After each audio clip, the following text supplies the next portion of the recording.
O consumo de audiolibros vai en aumento, xa os escoitan preto do 8% da poboación. A falta de tempo é o principal argumento, pero os expertos subliñan que o nivel de concentración e de comprensión non é o mesmo. Dormía en silencio la ciudad. Un ápice de luna turca troquelaba negros tejados. Cando vas no bus, o escoitas nos cascos, é un pouco máis fácil, aunque eu prefiro leelo.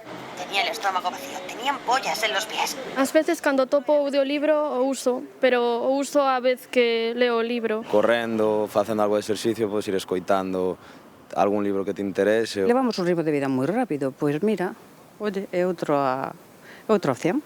Unha opción pola que optan cada vez máis persoas, a facilidade para integralo no día a día e a falta de tempo para ler son os principais motivos. Desventaxas, bueno, se queremos reter información nos vai a costar un pouco máis, salvo que tomemos notas.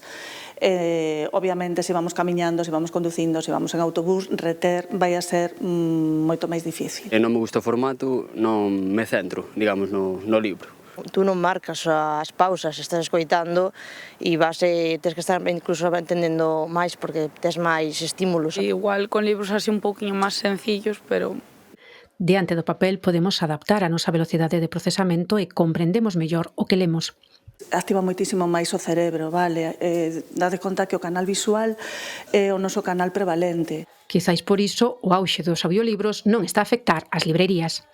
Pois non o notamos, penso que son públicos totalmente diferentes. Xente que lle gusta ler en papel, gusta ler a sí mismo. Ter o meu remanso de paz e ler o meu libro e non por os cascos que me conten a historia.